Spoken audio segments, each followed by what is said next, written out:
নমস্কার বন্ধুরা, আজকের আহারে রান্নাঘরে সকলকে স্বাগত। ছোট্ট এই চ্যানেলটিকে লাইক, শেয়ার ও সাবস্ক্রাইব করে আমার পাশে থাকার অনুরোধ জানাচ্ছি। বাড়ির বড়রা ফাল্গুনে বসন্তের হাতছানি এড়াতে সজনে ফুলের বিভিন্ন রকম পদ খাওয়াতেন। আজ আমি নিয়ে চলে এসেছি সেরকমই একটা সহজ কিন্তু খুবই টেস্টি একেবারে নতুন সজনে ফুলের রেসিপি।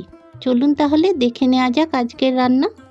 সজনে ফুলে থাকা বিভিন্ন পুষ্টিগুণ শরীরের জন্য ভীষণই উপকারী। এটি রোগ প্রতিরোধ ক্ষমতা বাড়ায়, শরীরের ব্যথা ও ফোলা কমায় এবং রক্ত পরিষ্কার রাখে।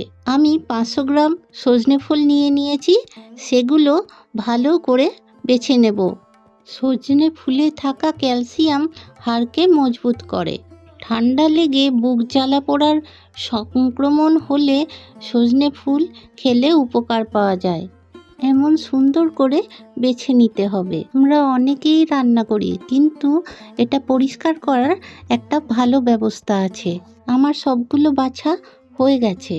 বারবার নাড়িয়ে চাড়িয়ে দেখে নেবেন ভেতরে আবার কোনো ময়লা রয়ে গেল কিনা। এবার জল দিয়ে ধুয়ে নেবেন। অনেক পরিমাণ জল দিয়ে ভালো করে ধোবেন, না হলে ময়লা রয়ে যেতে পারে। অনেক সময়ই ছোট ছোট পোকা এর মধ্যে থেকে যায়। আমার মতন করে ধুয়ে নিলে একটাও পোকা থাকবে না।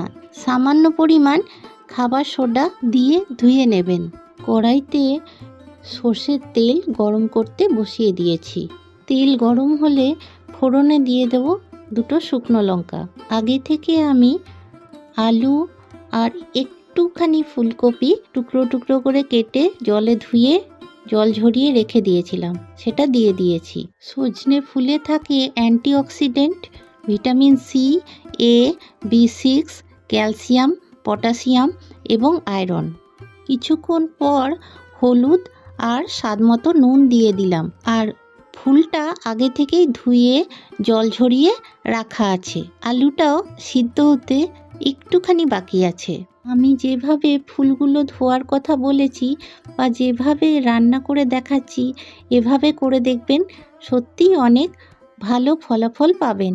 এখন আমি ফুলগুলো দিয়ে দিচ্ছি।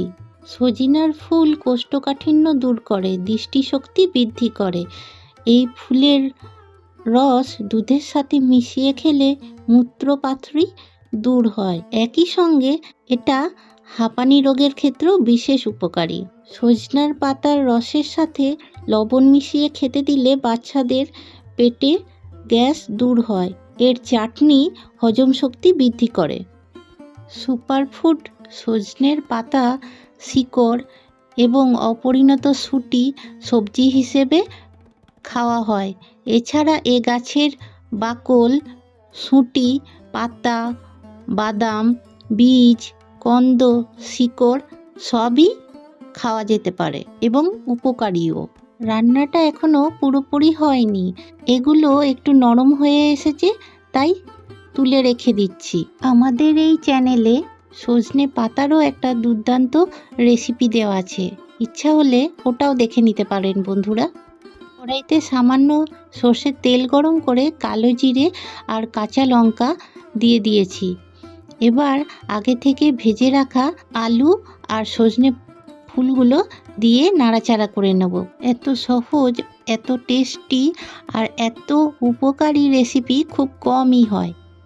এমনই অনেক নিত্য নতুন রেসিপির জন্য চ্যানেলটি সাবস্ক্রাইব করে আমার সাথে থাকবেন বন্ধুরা। এতক্ষণ আমার সাথে থাকার জন্য অসংখ্য ধন্যবাদ। ভালো থাকুন, খুশি থাকুন, স্বাস্থ্যকর আহারে সুস্থ থাকুন।